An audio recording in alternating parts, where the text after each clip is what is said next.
Hello friend, this is Alpana Singh. तो देखिए friend, आज हम आप सभी लोगों के लिए सी टेट 2023 के बाल विकास एवं शिक्षा शास्त्र यानी कि सीडीपी के महत्वपूर्ण प्रश्नों की श्रृंखला के साथ आए हैं।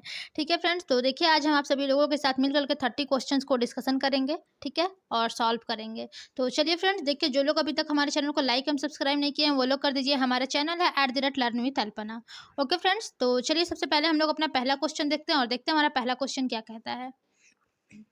तो देखिए फ्रेंड्स, यहाँ पर हमारा पहला क्वेश्चन है कि देखिए क्या है कि हालांकि विकास के विभिन्न क्षेत्र विद्यार्थियों की योग्यताओं का वर्णन करते हुए पारस्परिकता करते हैं, फिर भी निम्न में से विकास का कौन सा क्षेत्र मुख्य रूप से व्यक्तियों के अपने और दूसरे के कार्यों और व्यवहारों पर तर्क की प्रवृत्ति का अध्ययन करता है।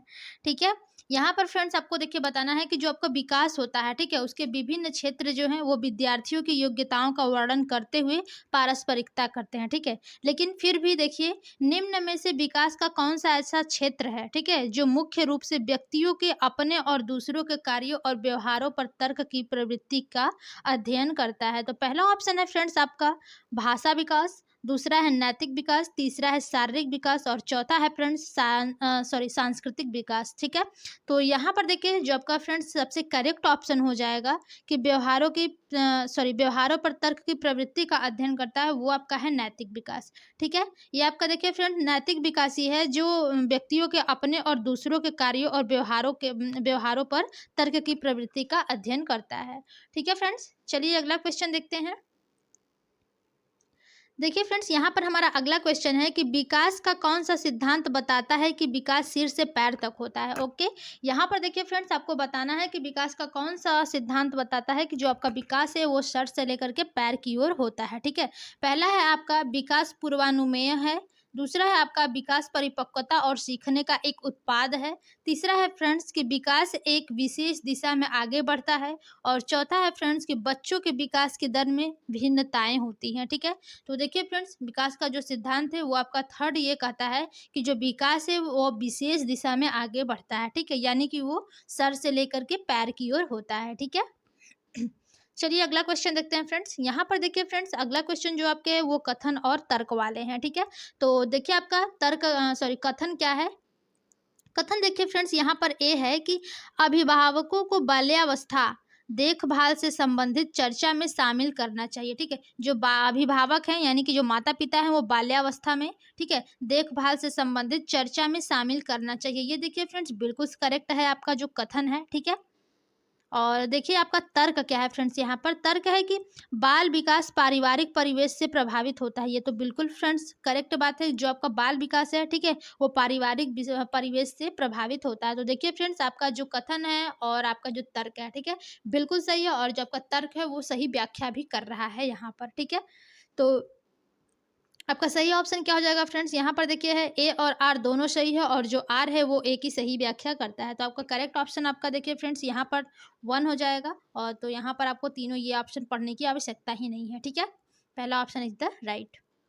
चलिए अगला क्वेश्चन देखते हैं फ्रेंड्स। यहाँ पर क्या है हमारा, देखिए अगला क्वेश्चन है कि जीन पियाजे के संज्ञानात्मक विकास सिद्धांत के अनुसार वर्ग समावेशन की अवधारणा बच्चों द्वारा किस चरण के दौरान प्राप्त की जाती है। ठीक है, यहाँ पर देखिए फ्रेंड्स आपको बताना है कि जो आपके जीन पियाजे हैं, ठीक है, उनके संज्ञानात्मक विकास का जो सिद्धांत है उनके अनुसार, ठीक है, वर्ग समावेशन की अवधारणा बच्चों द्वारा किस चरण के दौरान प्राप्त की जाती है। तो यहाँ पर आपका पहला ऑप्शन है मूर्त संक्रियात्मक, दूसरा है संवेदी गामक, तीसरा है आपका पूर्व संक्रियात्मक और चौथा है फ्रेंड्स औपचारिक संक्रियात्मक। तो इसका देखिए फ्रेंड्स यहाँ पर सबसे करेक्ट ऑप्शन आपका जो हो जाएगा वो हो जाएगा मूर्त संक्रियात्मक।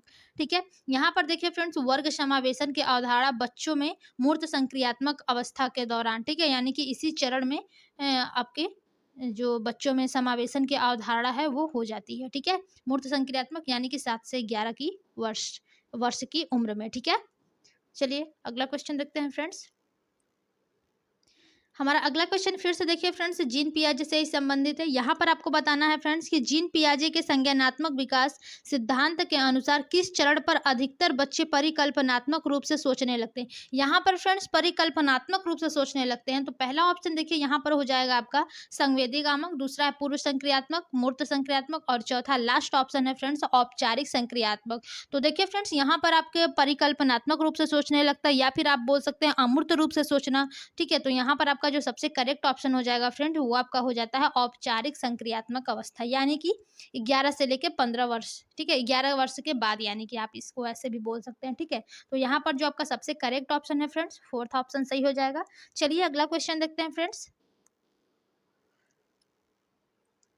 हमारा अगला क्वेश्चन है फ्रेंड्स, देखिए लेव वाइगोत्स्की से संबंधित है। ठीक है, यहाँ पर देखिए क्या है कि लेव वाइगोत्स्की के विचारों के अनुसार विद्यार्थियों के समीपस्थ विकास का क्षेत्र पाने में मदद करने के लिए एक अध्यापिका को क्या करना चाहिए। ठीक है, यहाँ पर फ्रेंड्स आपसे समीपस्थ विकास के क्षेत्र के बारे में आपको पूछा गया है कि ये जो आपके लेव वाइगोत्स्की के विचार हैं, ठीक है, उनके अनुसार विद्यार्थियों के समीपस्थ विकास का जो क्षेत्र होता है वो पाने में मदद के लिए एक अध्यापिका को क्या देना चाहिए। पहला है आपका दंड, दूसरा है आपका पुरस्कार, तीसरा है पाड़ और चौथा है फ्रेंड्स नकारात्मक पुष्टि। तो देखिए फ्रेंड्स जो आपके लेव वाइगोत्स्की जी हैं उनका क्या मानना है, पाड़। ठीक है, यानी कि समीपस्थ विकास का जो क्षेत्र होता है इसमें वो पाने के लिए जो एक अध्यापिका को देना चाहिए, वो उसका हेल्प करना चाहिए, यानी कि मदद करना चाहिए। ठीक है, ठीक है, जिसे बोला जाता है आपका इसका फोल्डिंग। ठीक है फ्रेंड्स, तो यहाँ पर आपका पाड़ यानी कि third option is the right.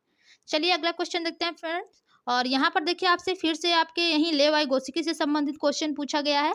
यहाँ पर देखिए क्या है कि लेव वाइगोत्स्की ने खाली स्थान विकास में वृद्धि हेतु, फिर है यहाँ पर खाली स्थान के इस्तेमाल पर बल दिया है। ठीक है, तो लेव वाइगोत्स्की ने किस चीज के विकास में वृद्धि हेतु किस चीज के इस्तेमाल पर बल दिया है। ठीक है, तो यहाँ पर देखिए पहला हो जाएगा आपका शारीरिक पारस्परिकता, दूसरा है आपका नैतिक पुरस्कारों और तीसरा है आपका सामाजिक और स्मृति सहायक विधियों, चौथा है फ्रेंड्स संज्ञानात्मक और सांस्कृतिक उपकरणों। ठीक है, तो यहाँ पर देखिए फ्रेंड जो आपके हमने आपको पहले ही बताया है कि जो आपके लेव वाइगोत्स्की जी हैं उनका कौन सा सिद्धांत है, सामाजिक सांस्कृतिक। ठीक है, तो यहाँ पर देखिए जो आपका सबसे करेक्ट ऑप्शन हो जाएगा वो आपका हो जाएगा फोर्थ कि संज्ञानात्मक और सांस्कृतिक उपकरण। यहाँ पर देखिए आपका सबसे करेक्ट यही हो जाता है फोर्थ ऑप्शन कि लेव वाइगोत्स्की ने संज्ञानात्मक विकास में वृद्धि हेतु सांस्कृतिक उपकरणों के इस्तेमाल पर बल दिया है। ओके फ्रेंड्स, अगला क्वेश्चन है यहाँ पर आपका कि निम्नलिखित में से किसने बच्चों में नैतिक विकास के सिद्धांत का प्रस्ताव रखा। ठीक है, यहाँ पर आपको बताना है कि जो बच्चे में नैतिक विकास के सिद्धांत है किसने प्रस्ताव रखा है। पहला ऑप्शन है फ्रेंड्स कि कोनार्ड लॉरेंज। ठीक है, और अगला ऑप्शन है फ्रेंड्स सिगमंड फ्रायड और तीसरा है आपका लॉरेंस कोहलबर्ग और चौथा है आपका एरिक एरिक्सन। ठीक है, तो यहाँ पर देखिए फ्रेंड्स जो सबसे करेक्ट ऑप्शन होगा नैतिक विकास का सिद्धांत वो आपके लॉरेंस कोहलबर्ग जी दिए हैं। ठीक है, चलिए अगला क्वेश्चन देखते हैं फ्रेंड्स। यहाँ पर फिर से देखिए आपके कथन और तर्क वाले क्वेश्चंस आ गए हैं फ्रेंड्स। देखिए हमारी जो आपकी क्लास है ये बिना स्किप किए देखिएगा फ्रेंड्स, तभी आप लोगों को सभी लोगों को समझ में आएगा। ठीक है, और साथ में लाइक और सब्सक्राइब दोनों करते चलिए। आप लोग को कोई भी प्रॉब्लम हो, कोई भी परेशानी हो, करेक्ट आप लोग उसमें कमेंट बॉक्स में कमेंट कर सकते हैं। ठीक है, देखिए यहाँ पर हमारा कथन है फ्रेंड्स की क्रिया आधारित शिक्षण अधिगम को बाल केंद्रित माना जाता है। बिल्कुल सही है फ्रेंड्स, यानी कि क्रिया आधारित इसका मतलब क्या होता है, करके सीखना। ठीक है, शिक्षण अधिगम को बाल केंद्रित माना जाता है। जो आपके देखिए फ्रेंड्स बालक होते हैं वो करके सीखते हैं, तो आपका जो ये क्रिया आधारित शिक्षण अधिगम होता है उसको बाल केंद्रित माना जाता है। बिल्कुल सही है। और देखिए फ्रेंड्स यहाँ पर जो तर्क हैं आर दिए गए हैं ये क्या है कि शिक्षण अधिगम प्रक्रिया में कोई भूमिका शिक्षक जो है वो शिक्षण अधिगम प्रक्रिया में कोई भूमिका नहीं निभाता है, तो ये बिल्कुल गलत है फ्रेंड्स। देखिए जो आपकी शिक्षण अधिगम प्रक्रिया होती है इसमें आपके शिक्षक, शिक्षार्थी और पाठ्य पुस्तक, ठीक है, ये त्रिध्रुवी जो प्रक्रिया है ये किसने दिया था फ्रेंड्स, जॉन डीवी ने। ठीक है, तो ये तीनों ही आपके महत्वपूर्ण होते हैं शिक्षण अधिगम में। तो यहाँ पर दिया है आपका कि जो शिक्षक होता है शिक्षण अधिगम में कोई भी भूमिका नहीं निभाता है, बिल्कुल गलत है। ठीक है, तो यहाँ पर फ्रेंड्स देखिए ए आपका जो कथन है वो सही हो जाएगा, बट जो आपका आर तर्क है वो गलत होगा। ठीक है, यहाँ पर देखिए दिया है आपको कि सही विकल्प चुने, तो पहला है आपका ऑप्शन फ्रेंड्स कि ए और आर दोनों सही है और आर जो है वो ए की सही व्याख्या करता है, बिल्कुल गलत। दूसरा है ए और आर दोनों सही है लेकिन आर एक ही सही व्याख्या नहीं करता, ये भी गलत, क्योंकि फ्रेंड्स आर तो सही है ही नहीं, तो यहाँ पर दोनों सही बिल्कुल नहीं होगा। ठीक है, थर्ड ऑप्शन है फ्रेंड्स कि ए सही है लेकिन आर गलत है।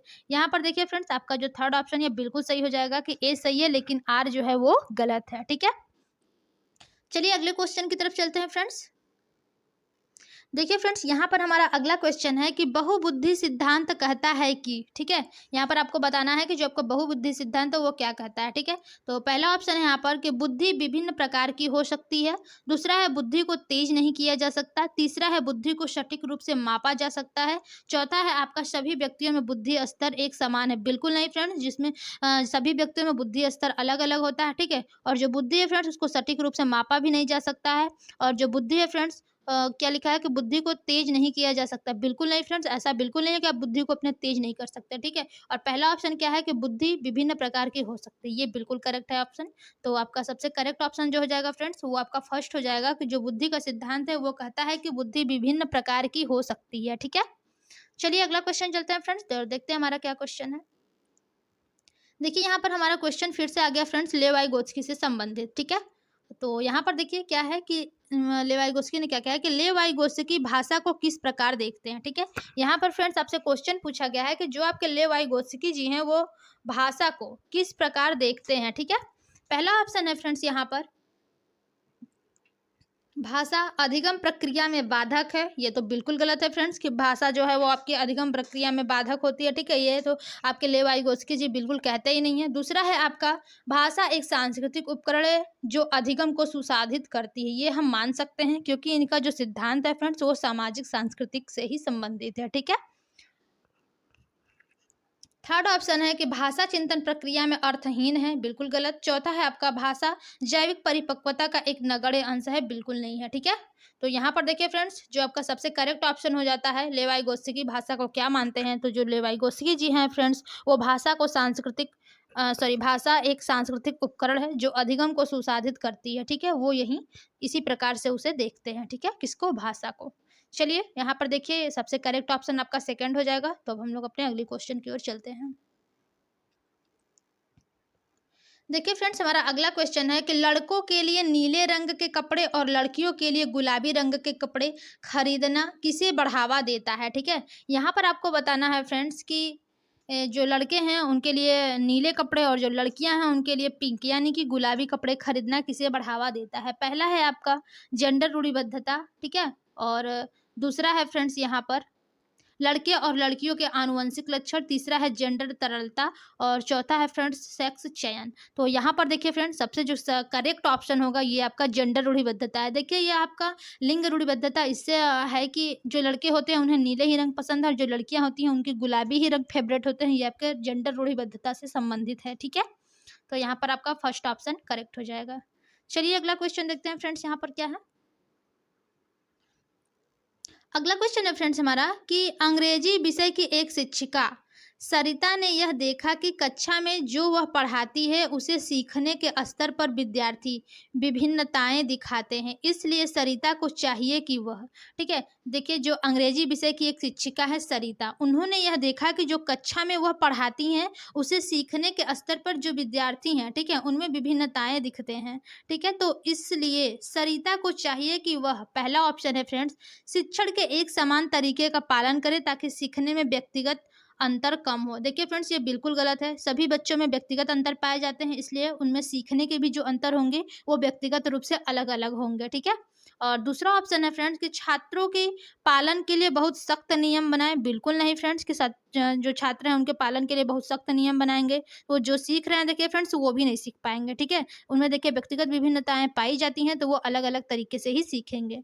और तीसरा ऑप्शन है फ्रेंड्स कि सीखने में सुधार के लिए अपने शिक्षण में विभिन्न प्रकार के अनुभवों को शामिल करें। ये आपका सही हो सकता है क्योंकि यहाँ पर अनुभव यानी कि एक्सपीरियंस को जोड़ा है। ठीक है, चौथा है कि इन मतभेदों के बारे में ध्यान न दे। बिल्कुल गलत है फ्रेंड्स, यहाँ पे आपको ध्यान देना चाहिए। और सबसे करेक्ट जो आपका ऑप्शन है फ्रेंड्स थर्ड हो जाता है कि सीखने में सुधार के लिए अपने शिक्षण में विभिन्न प्रकार के अनुभवों को शामिल करें। ठीक है, तो यहाँ पर सबसे करेक्ट जो ऑप्शन हो जाएगा वो आपका थर्ड हो जाएगा। ओके फ्रेंड्स, चलिए अगला क्वेश्चन देख लेते हैं क्या है।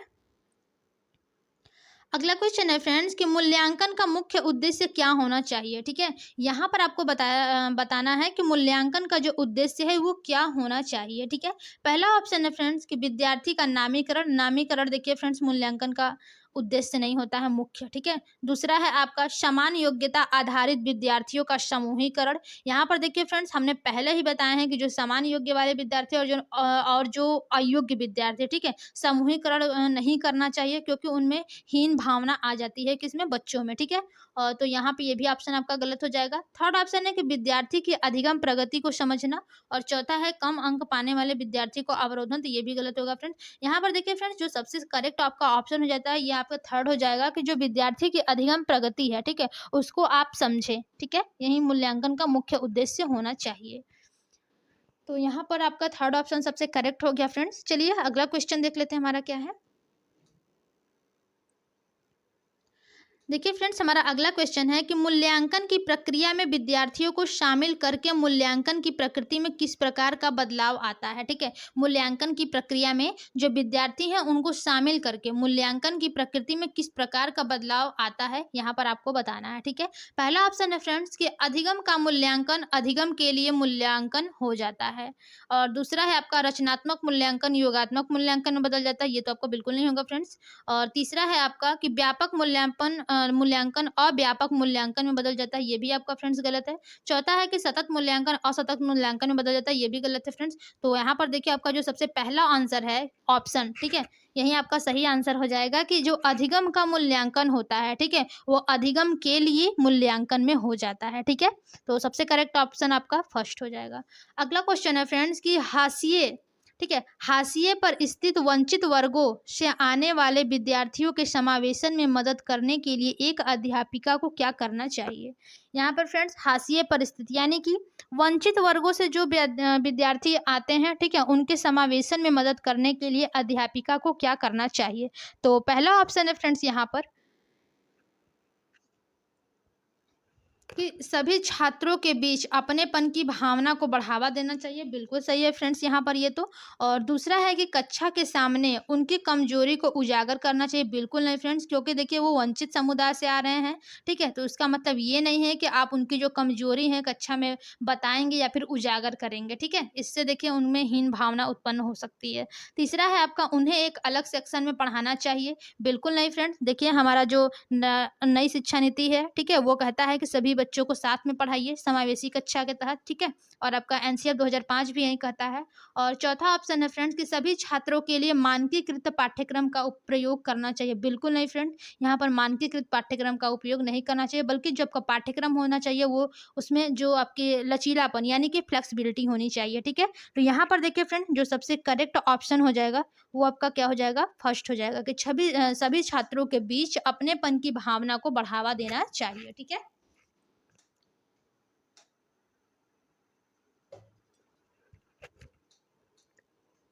चलिए फ्रेंड्स अगला क्वेश्चन देख लेते हैं क्या है।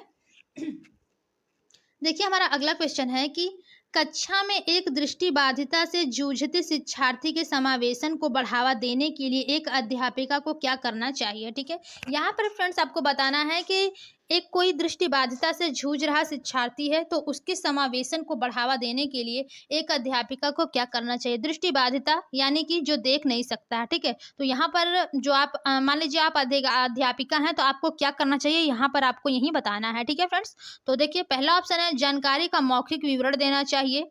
ठीक है भाई, हो सकता है मौखिक विवरण देंगे क्योंकि वो देख तो सकता नहीं है बट सुन तो सकता है। ठीक है, दूसरा है कि संप्रत्यय के विवरण हेतु चार्ट दिखाना चाहिए, बिल्कुल नहीं, चार्ट कैसे दिखाएंगे फ्रेंड जब वो देख ही नहीं सकता है तो। ठीक है, और तीसरा है फ्रेंड कि सांकेतिक भाषा का प्रयोग करना चाहिए, बिल्कुल गलत फ्रेंड्स, अगर आप उसे संकेत देंगे तो उसे देखना जरूरी है, लेकिन यहाँ पर वो दृष्टि बाधित है यानी कि वो जब देख ही नहीं सकता तो संकेत को समझेगा कैसे। ठीक है, और चौथा है कि उनकी तरफ बार बार देखना चाहिए, कोई दिक्कत नहीं है फ्रेंड्स यहाँ पर कि अगर आप बार बार देख रहे हैं तो वो तो देख ही नहीं रहा है ना, तो वो समझेगा क्या।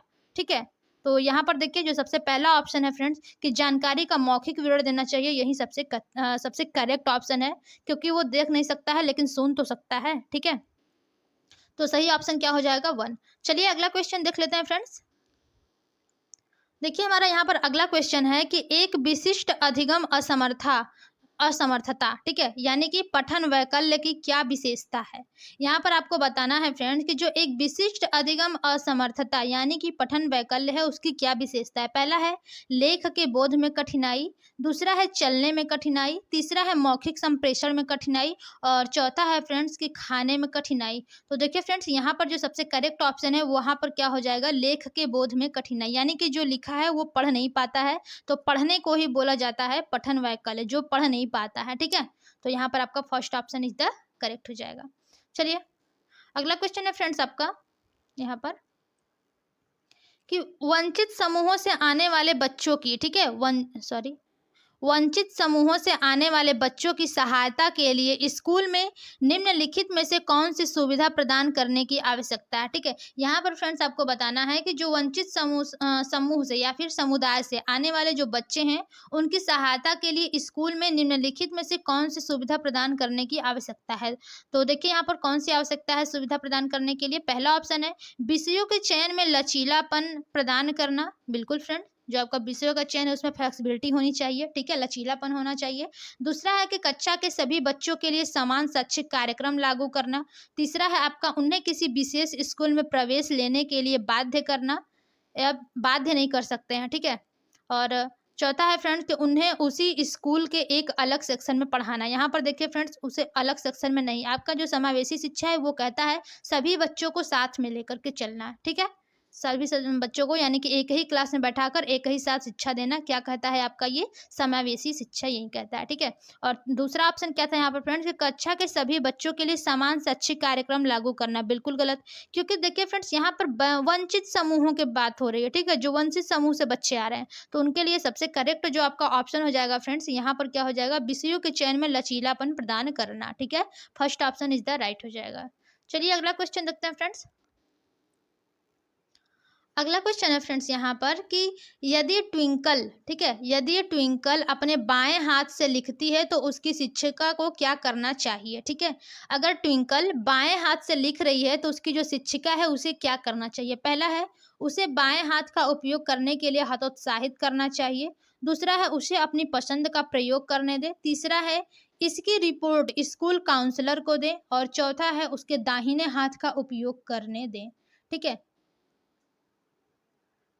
सॉरी यहाँ पे क्या था कि उसका दाहिने हाथ का उपयोग करने। तो यहाँ पर देखिए फ्रेंड जो सबसे करेक्ट ऑप्शन हो जाएगा यहाँ पर हो जाएगा कि उसे अपनी पसंद का प्रयोग करने दे। ठीक है, देखिए ये जरूरी नहीं है कि जो बाएं हाथ से लिखते हैं उन लोग गलत होते हैं, ठीक है, उनकी देखिए वो बचपन की आदत होती है बाएं हाथ से लिखना, वो एक प्रकार से जैसे देखिए माना जाता है कि जो बाएं हाथ से जो लोग लेफ्टी होते हैं, ठीक है, वो लोग का जो माइंड होता है ज़्यादातर क्रिएटिव होता है, ठीक है, वो लोग पढ़ने में भी अच्छे होते हैं, उनकी राइटिंग बहुत अच्छी होती है, तो उन्हें रोकना नहीं चाहिए। ठीक है, या फिर यहाँ पर देखिए दिया हतोत्साहित, तो ये भी आपको नहीं करना चाहिए। इसका जो सबसे करेक्ट ऑप्शन हो जाएगा फ्रेंड्स यही होगा कि उसे अपनी पसंद का प्रयोग करने दे। ठीक है, उसका सेकंड ऑप्शन राइट हो जाएगा।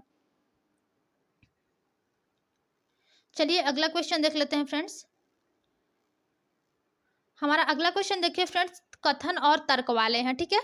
तो यहाँ पर देखिए सबसे राइट यानी कि कथन क्या है, तो कथन देखिए फ्रेंड्स है कि एक अध्यापिका द्वारा विद्यार्थियों को समूह में काम करने और सहपाठियों संग चर्चा द्वारा सीखने के लिए प्रेरित करना। ठीक है, क्या कहा गया है यहाँ पर कि जो एक अध्यापिका है, ठीक है, उनके द्वारा विद्यार्थियों को समूह में काम करने, ठीक है, उनके द्वारा जो विद्यार्थी हैं उनको समूह में काम करने और सहपाठियों संग चर्चा द्वारा सीखने के लिए प्रेरित करना। तो ये देखिए फ्रेंड्स बिल्कुल सही आपका जो कथन है वो बिल्कुल सही है कि जो एक अध्यापिका है उनके द्वारा जो विद्यार्थी हैं समूह में काम करें और सहपाठियों संग यानी कि अपने जो साथ के पढ़ने वाले स्टूडेंट है शिक्षार्थी हैं, ठीक है, चर्चा करके वो सीखने के लिए प्रेरित करना, ये आपका बिल्कुल सही हो जाएगा। तर्क है फ्रेंड्स अधिगम एक सामाजिक प्रक्रिया है, ये भी आपका फ्रेंड्स बिल्कुल सही है, जो आपका सीखना है ये एक सामाजिक प्रक्रिया है। तो यहाँ पर देखिए जो आपके कथन है फ्रेंड्स और तर्क हैं दोनों ही सही है, और जो व्याख्या है ये तर्क ये बिल्कुल सही है, ठीक है, और व्याख्या भी जो है वो बिल्कुल सही करता है किसकी, ए की। तो देखिए फ्रेंड्स यहाँ पर दिया है सही विकल्प चुने, तो आपका पहला ही ऑप्शन देखिए क्या है कि ए और आर दोनों सही हैं, और आर ए की सही व्याख्या करता है। तो यहाँ पर देखिए फ्रेंड्स पहला ही ऑप्शन आपका सही हो जाएगा, तो इन तीनों को पढ़ने की आवश्यकता ही नहीं है। ठीक है, चलिए अगला क्वेश्चन देखते हैं फ्रेंड्स।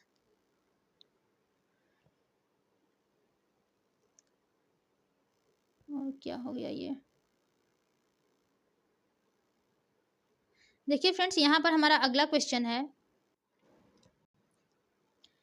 कि प्रभावशाली और अर्थपूर्ण अधिगम को बढ़ावा देने के लिए निम्न में से किनका प्रयोग करना चाहिए। ठीक है, यहाँ पर फ्रेंड्स आपको बताना है कि प्रभावशाली और अर्थपूर्ण अधिगम को बढ़ावा देने के लिए निम्न में से किनका प्रयोग करना चाहिए। तो यहाँ पर देखिए फ्रेंड्स, पहला ऑप्शन है, पहला उदाहरण। देखिए ये बिल्कुल सही है कि आपको अगर प्रभावशाली और अर्थपूर्ण अधिगम बनाना है, ठीक है, बढ़ावा देना है, सिखाना है बच्चों को, तो आप उदाहरण भी उदाहरण के साथ दे सकते हैं। ठीक है, प्रभावशाली उसको बना सकते हैं। और दूसरा ऑप्शन है गैर उदाहरण। यहाँ पर ये भी करेक्ट होगा फ्रेंड्स, आप गैर उदाहरण देकर भी बच्चों में प्रभावशाली जो अर्थपूर्ण और अधिगम है, ठीक है, उसको आप बढ़ा सकते हैं। और थर्ड ऑप्शन है फ्रेंड्स अनुरूपक। देखिए ये भी आपका बिल्कुल सही होगा। लेकिन फ्रेंड्स यहाँ पर देखिए चौथा क्या है, नकारात्मक पुनर्बलन। ये आपका बिल्कुल गलत होगा। यदि यहाँ पर सकारात्मक पुनर्बलन होता तो ये भी आपका चारों ऑप्शन सही होता। ठीक है, तो यहाँ पर देखिए सबसे करेक्ट ऑप्शन क्या हो जाएगा फ्रेंड्स, 1, 2 और 3, यही तीनों सही है। तो यहाँ पर देखिए दिया है केवल 1, 2 और 3। ठीक है, यहाँ पर देखिए थर्ड ऑप्शन आपका सबसे करेक्ट हो जाएगा। चलिए अगला क्वेश्चन देख लेते हैं फ्रेंड्स। देखिए अगला क्वेश्चन है यहाँ पर कि एक संरचनावादी कक्षा में अधिगम को किस प्रकार देखा जाना चाहिए। ठीक है, आपको बताना है फ्रेंड कि एक संरचनावादी कक्षा में जो अधिगम है उसको किस प्रकार देखा जाना चाहिए। पहला ऑप्शन है फ्रेंड्स यहाँ पर केवल ज्ञान का पुनरुत्पादन, दूसरा है वास्तविक जीवन से वियोजित, तीसरा है शास्त्रीय अनुकूलन का परिणाम, चौथा है फ्रेंड्स कि वातावरण से सक्रिय पारस्परिकता या फिर संपर्क का परिणाम। तो देखिए फ्रेंड्स, यहाँ पर हमने आपको बताया है कि जहाँ पर सक्रिय आ जाए पारस्परिकता, ठीक है, यहाँ पर आपका सही हो जाता है, और वातावरण। ठीक है, तो आपका सबसे सही ऑप्शन फोर्थ हो जाएगा कि जो आपका एक संरचनावादी कक्षा है उसमें अधिगम को वातावरण से सक्रिय पारस्परिकता का परिणाम इसी प्रकार से देखा जाना चाहिए। ठीक है, एक संरचनावादी कक्षा में। तो चलिए यहाँ पर आपका फोर्थ ऑप्शन सबसे सही है। चलिए अगला क्वेश्चन देख लेते हैं फ्रेंड्स। देखिए फ्रेंड्स, यहाँ पर हमारा अगला क्वेश्चन है कि निम्न में से कौन सी युक्ति विद्यार्थियों को जानकारी को, ठीक है, विद्यार्थियों को जानकारी को लंबे समय तक याद रखने में मदद करेगी। यहाँ पर आपको बताना है फ्रेंड्स कौन सी ऐसी युक्ति है जो विद्यार्थियों की जो जानकारी है उसको लंबे समय तक याद रखने में मदद करेगी। तो पहला है फ्रेंड्स आपका ऑप्शन कि जानकारी से संबंधित बेमतलब शब्दों का समूह बनाना। ठीक है, ये तो आपको बिल्कुल नहीं होगा फ्रेंड्स। ओके, और अगला ऑप्शन है कि जानकारी को अव्यवस्थित रूप में प्रस्तुत करना, यह भी गलत होगा। तीसरा है कि जानकारी से संबंधित दृश्य रूपक और समरूपक बनाना, और चौथा है फ्रेंड्स कि जानकारी को बिना किसी संदर्भ के प्रस्तुत करना। यहाँ पर देखिए फ्रेंड्स बिना किसी, अगर ये नहीं होता तो ये आपका पॉजिटिव आंसर हो जाता है, लेकिन यहाँ पर बिना किसी संदर्भ के, तो ये आपका नेगेटिव आंसर है। तो थर्ड ऑप्शन देखिए फ्रेंड्स यहाँ पर सबसे करेक्ट होगा कि जो जानकारी से संबंधित दृश्य रूपक और समरूपक बनाना, ठीक है, यही आपको लंबे समय तक याद रखने में मदद करेगी। चलिए यहाँ पर देखिए फ्रेंड्स आपका थर्ड ऑप्शन सबसे करेक्ट हो जाएगा। ठीक है, थर्ड ऑप्शन राइट। अगला क्वेश्चन देखिए फ्रेंड्स क्या है। देखिए हमारा अगला क्वेश्चन है कि यदि एक शिक्षक विद्यार्थियों में समस्या समाधान क्षमताएं विकसित करना चाहता है तो उसे निम्न में से किससे बचना चाहिए। ठीक है, यदि आपको मान लीजिए कोई शिक्षक है वो विद्यार्थी में समस्या समाधान क्षमताएं विकसित करना चाहता है, ठीक है, तो उसे निम्न में से किससे बचना चाहिए। यहाँ पर देखिए फ्रेंड जो सबसे कम महत्वपूर्ण है उसी को टिक करना है। ओके, पहला ऑप्शन देखिए यहाँ पर है कि समस्या को ठीक से समझने के लिए विद्यार्थी को प्रेरित करना, और दूसरा ऑप्शन है विद्यार्थियों को समस्या के विभिन्न पहलू देखने के लिए प्रोत्साहित करना, तीसरा है फ्रेंड्स विद्यार्थियों में व्यवस्थित कार्य करने की आदत विकसित करना, और चौथा है कि विद्यार्थियों को प्रेरित करना कि वे कार्य को जैसे भी हो जल्दी करें। तो यहाँ पर देखिए फ्रेंड सबसे कम आपको बताना है, ठीक है, जो सबसे कम महत्वपूर्ण है। तो देखिए यहाँ पर जो सबसे कम महत्वपूर्ण है वो आपका यही हो जाएगा कि जो विद्यार्थी हैं उनको प्रेरित करना कि कार्य को जैसे भी हो जल्दी करें। ठीक है, यही आपका सबसे, इससे आपको सबसे कम बचना चाहिए। ठीक है, तो यही आपका देखिए सबसे करेक्ट ऑप्शन हो जाएगा। चलिए अगले क्वेश्चन की ओर चलते हैं फ्रेंड्स।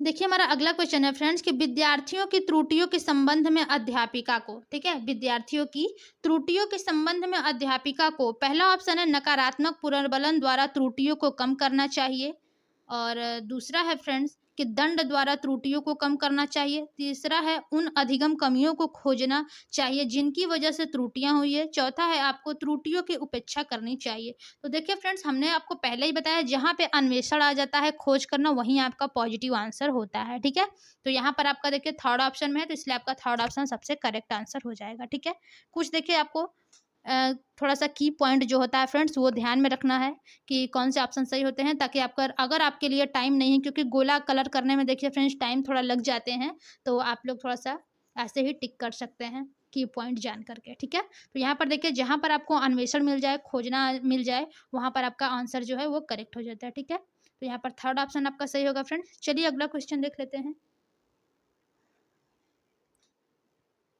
देखिए फ्रेंड्स, हमारा अगला क्वेश्चन है कि संज्ञान और भावनाएं खाली स्थान हैं। ठीक है, तो एक दूसरे से स्वतंत्र हैं संज्ञान और भावनाएं। दूसरा है एक दूसरे से कभी कभार ही संबंधित है।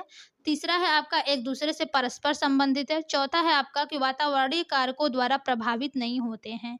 ठीक है, तो यहाँ पर देखिए फ्रेंड्स, जो आपका सबसे करेक्ट ऑप्शन हो जाएगा कि जो संज्ञान और भावनाएं हैं ये एक दूसरे से परस्पर संबंधित हैं। ठीक है फ्रेंड्स, यही आपका सबसे करेक्ट ऑप्शन हो जाएगा। चलिए अगला क्वेश्चन देखते हैं फ्रेंड्स। देखिए हमारा अगला क्वेश्चन है फ्रेंड्स कि एक विद्यार्थी जो बार बार मिलने वाली असफलताओं का कारण उसकी योग्यता की कमी को मानता है, उसमें कौन सा भाव पैदा हो सकता है। ठीक है, मान लीजिए फ्रेंड्स जैसे कि कोई एक विद्यार्थी है, उसको बार बार असफलता मिल रही है। ठीक है, लेकिन वो अपनी असफलताओं का कारण क्या मानता है कि जो उसकी योग्यता है वो कमी को मानता है। ठीक है, उसकी योग्यता में ही कमी है, इसलिए वो असफल हो जा रहा है बार बार। तो उसमें कौन सा भाव पैदा हो सकता है। पहला है उच्च आत्मसम्मान, दूसरा है आपका अधिगम निस्सहायता, तीसरा है आपका सकारात्मक आत्म अवधारणा, चौथा है आत्म प्रभावकारिता में वृद्धि। तो देखिए फ्रेंड्स, यहाँ पर जो सबसे करेक्ट आपका ऑप्शन हो जाएगा उसमें देखिए अधिगम निस्सहायता। ठीक है, यानी कि जो सीखने में वो निस्सहाय है। ठीक है, इसलिए वो जो अपनी बार बार जो सफलता है उसमें असफल हो जा रहा है। ठीक है, इसमें योग्यता की उसकी कमी है, तो इसमें देखिए यही भाव उत्पन्न हो सकता है अधिगम निस्सहायता का। ठीक है, तो आपका सेकंड ऑप्शन देखिए फ्रेंड्स बिल्कुल सही है। चलिए अगला क्वेश्चन देखते हैं फ्रेंड्स। देखिए फ्रेंड्स, हमारा अगला क्वेश्चन है कि राष्ट्रीय शिक्षा नीति 2020 ने किस पर जोर दिया है। ठीक है, आपको बताना है कि एनईपी 2020 जो है वो किस पर जोर दिया है। तो यहाँ पर है फ्रेंड्स बहुविषयकता शिक्षा, दूसरा है आपका कठोर पाठ्यक्रम, तीसरा है आपका योगात्मक आकलन, चौथा है आपका परीक्षा केंद्रित शिक्षा शास्त्र। तो देखिए फ्रेंड्स, जो आपका एनईपी यानी कि 2020 जोर दिया है वो आपका क्या है, बहुविषयकता कक्षा। ठीक है, वो चाहता है कि आपका जो क्लास है वो बहुभाषिकतावाद हो। ठीक है, तो आपका सबसे करेक्ट ऑप्शन आपका जो है फ्रेंड वो 1 हो जाएगा। अगला क्वेश्चन है फ्रेंड्स आपका कि खाली स्थान देखिए पहले है, फिर उसके बाद है अधिगम को नकारात्मक रूप से प्रभावित करता है। ठीक है, यहाँ पर आपको बताना है फ्रेंड कि जो अधिगम को नकारात्मक रूप से प्रभावित करता है, पहला आपको हो जाएगा कुपोषण, दूसरा है उत्सुकता, तीसरा है आपका अभिसंज्ञान, चौथा है फ्रेंड्स महारत अभिमुखी लक्ष्य उन्मुखी लक्ष्य। ठीक है, तो यहाँ पर देखिए फ्रेंड्स जो अधिगम को नकारात्मक रूप से प्रभावित करता है वो आपका कुपोषण हो जाएगा। ठीक है, यही आपको नकारात्मक रूप से प्रभावित करेगा, किसे, सीखने में, अधिगम को। ठीक है, तो चलिए फ्रेंड्स, देखिए आज के लिए हमने सीटीपी में 30 क्वेश्चन अपने कंप्लीट किए हैं। अभी तक देखिए जो लोग हमारे चैनल को लाइक एंड सब्सक्राइब नहीं किए हैं वो लोग कर दीजिए। हमारा चैनल है @learn with Alpana. Okay friends, आज के लिए सीटीपी के क्लास में बस इतना ही। तो फिर से हम लोग मिलते हैं अपनी हिंदी के क्लास में, तब तक के लिए धन्यवाद। Okay friends.